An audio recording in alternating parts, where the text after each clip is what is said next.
लग्नाची वेडी या मालिकेच्या आजच्या भागामध्ये आपण पाहणार आहोत की इकडे सावी ही बेडरूममध्ये झोपलेली असताना लगेच सिंधू फुगे घेऊन सावीकडे येते आणि सावीचा बर्थडे सेलिब्रेट करू लागते. तर इकडे मधू आणि राघवसुद्धा वेणूला उठू लागतो. सिंधू ही सावीच्या मैत्रिणीसोबत सावीला मनवत असते. तर इकडे राघव आणि मधू वेणूला उठवत असतात. त्यानंतर इकडे राजश्री, रत्नाकर काकू सर्वजण वेणूला समजावण्यासाठी त्यांच्या रूममध्ये येतात आणि वेणूसमोर नाचू लागतात. तर इकडे सर्वजण नाचत असताना अचानक रागाने वेणू हा उठून उभा राहतो. तेव्हा सर्वजण वेणूकडे बघत उभे राहिलेले असतात. तर इकडे सावीसुद्धा तिच्या मैत्रिणीसोबत सगळ्यांना म्हणते की हे सर्व काय चाललंय. तर इकडे वेणू लगेच सर्वांना सांगतो की तुम्ही सगळे इथून निघून जा, आता माझा मूड नाही येत. तर सगळे तुझ्याकडे आले तेव्हा तू सगळ्यांशी व्यवस्थित बोल. तेव्हा विनोद म्हणतो की बाबा, मला कोणाशीच बोलायचं नाही आणि तुम्ही मला डिस्टर्ब का करत आहात. तू जर नाराज राहिला ना तर आम्हाला कुणालाच चैन पडणार नाही आणि तुला हसवण्यासाठी आम्ही हे सगळं करतोय. तर इकडे सिंधूसोबत सावीच्या मैत्रिणी देखील सावीला समजावत असतात. चेंडू म्हणते की आग असावी एवढी चिडायचे नसते, तू सॅड आहेस ना म्हणून तुला सर्वजण आम्ही समजावतो. सिंधू म्हणते की हे बघ, तुझं सगळे फ्रेंड्स आले आहेत आणि चॉकलेट पण आणलेत. आम्ही तर सिंधूचा सुद्धा नावाने झालेला असतो.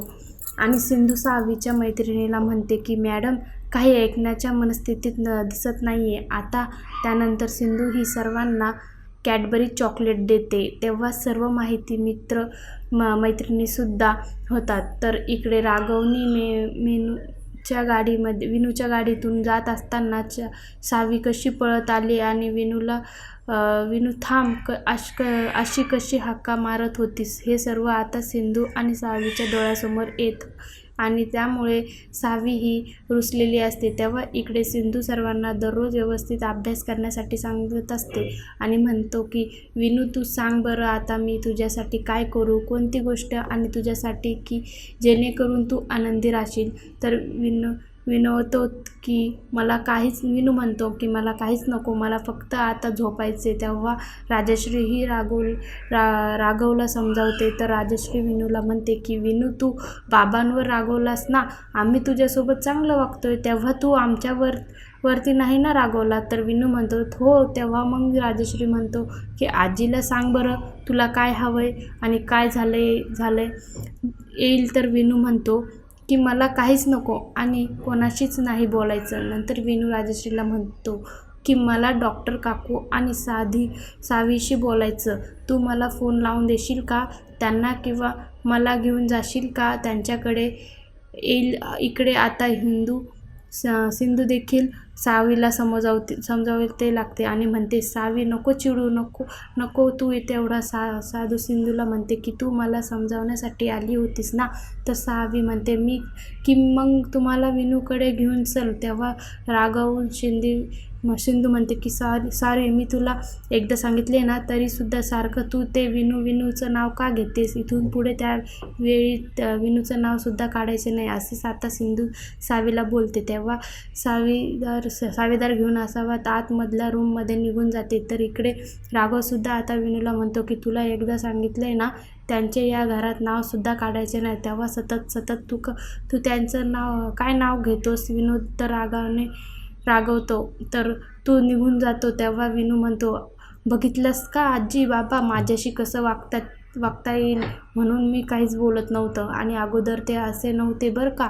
मीच म्हणतो की मला तर आता असं वाटतंय की मी आश्रमात असताना सगळे छान होतं. त्यावेळी इथे माझे बाबा माझ्यासोबत खूप छान वागायचे आणि तेव्हा मी आता इथे आलो असं आत्ता सर्वांना सांगतो. तेव्हा राजश्री म्हणते की बाळ विनू असं नाही बोलायचं. म्हणते की अरे तुझे बाबा जरी तुझ्यासोबत चांगले वागली नाही ना, मी आहे ना, मी तुझ्याशी चांगलं वागत येईल ना. तर इकडे सावीसुद्धा झोपलेली असतात. विनूचं नाव घेऊन बडबडत असते. सावी म्हणते की विनू, मला तुझी खूप आठवण येते, तू लवकर ये ना. तेव्हा सावीची ती बडबड ऐकून आता इकडे सिंधूला मोठा धक्का बसतो. तर इकडे आता राघवसुद्धा मंगेशने कसा सिंधूचा हात धरला होता हे आपल्या डोळ्यासमोर कसं आलं हे आता सर्व राघवला आठवते. आणि राघवचा चेहरा इकडे लांबून झालेला असतो. तो त्यांनी त्रासवतो आणि राघव त्याकडे बघत असतो. तेवढ्यात मदतीत येते आणि राघवला म्हणते मधू येते आणि राघवला म्हणते, काय राघव, तुझं काय चाललंय हे. तेव्हा राघव म्हणतो, कुठे काय तर, आणि तसेच मला लवकर झोपायचे, उद्या सकाळी लवकर जायचं. तेव्हा राघव म्हणतो की मी आता झोपतोय. की राघव तुला काय झालंय? मला माहिती आहे तू सिंधूला बघून खूप अपसेट आहे. तुला राग येतोय की प्लीज आपण घरच्यांना सर्व खरोखर सांगूया का? बर्थडे कसा विसरलोय तेच मला काही कळत नाही आणि तुझ्या लक्षात होतं तर मग तू बर्थडे सेलिब्रेट करायला नकार का दिला होतास? की आपण उद्याच तुझ्या एखाद्या चांगल्या ठिकाणी जाऊन बर्थडे सेलिब्रेट करू. तर राघव म्हणतो की पण आता मी थकलो आहे, आपण हे सगळं उद्या करूया. आणि राघव लगेच झोपायला निघून जातो. ते बघून लगेच मध्ये की मधू की राघव ती बायको होण्याची स्वप्न मी बघितले होते. तेव्हा देवा, आता तरीही माझ्याकडून हिणावून घेऊ नकोस. तर इकडे विनू विचार करत असतो की सायलीला फोन करू का? आणि विनू हा सावीला फोन लावतो पण तो फोन काही लागत नाही. तर इकडे सावीला ताप आलेला असतो. तेव्हा सिंधू ही सावीच्या डोक्यावर मिठाची पट्टी ठेवत म्हणते की सावी शांत हो प्लीज बाळा. फक्त बडबडत असते.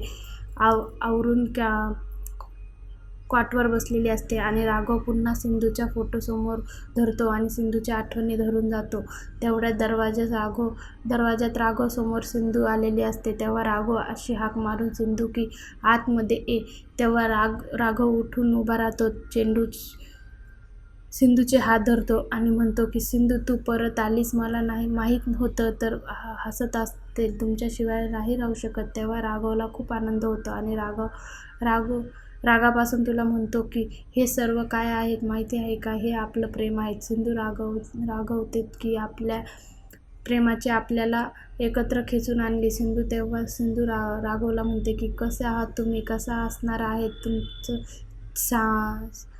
शांत रागवतो की सिंधू, आता तू आलीस ना, तेव्हा मी आता माझं आयुष्य जगेल आणि तुला मी आता कुठे जाऊ देणार नाही. सिंधू म्हणते की ज्या वेळेस मी तुमच्यापासून गेले तेव्हापासून माझं मनात फक्त तुमचेच विचार होते. पण राग होतो की सिंधू, तू आता आलीस ना, सगळं काही ठीक होईल. राघव म्हणतो की आपण पुन्हा आपल्या पूर्वीचे आयुष्य जगू आणि तू मला सोडून कुठे जाणार नाहीत सिंधू. आता प्रॉमिस दे. म्हणते की मी तुम्हाला सोडून कुठे जाणार नाही आणि तुम्ही सुद्धा जाऊ नका. राघव हो म्हणतो की सिंधू, मला आता तुझ्यासोबत माझं आयुष्य जगायला सुरुवात करायची आहे आणि मी फक्त तुझाच आहे आणि कायम तुझाच राहील. तेव्हा सिंधू म्हणते की मी पण तुमचीच आहेत का आणि कायम तुमचीच बनून राहील. आणि असे म्हणत लगेच सिंधू राघवला मिठी मारते. तेव्हा लगेच दरवाजातून मधू येते आणि सिंधू ही राघवच्या भेटीत असलेली बघून मधूला मोठा धक्का बसतो आणि जोरात मधू ओरडते, राघव. तेव्हा तू लगेच झोपेतून उठून बसते आणि तो सगळा मधूचा भास असतो.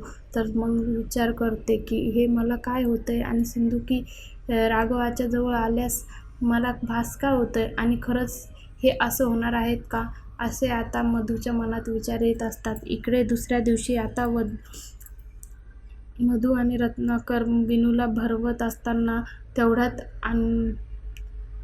अवनी ही हॉटेलमध्ये येते. तेव्हा राजश्री पुढे येतात. म्हणते की गुड मॉर्निंग, कशी झाली झोप? तर अवनी म्हणते की ठीक आहे. त्यानंतर राजश्री ही काकूला कॉफी देते तर अन्वीला तिच्या आवडीचे थालीपीठ खायला देते. तेव्हा ते बघून आणि खुश झालेली असते.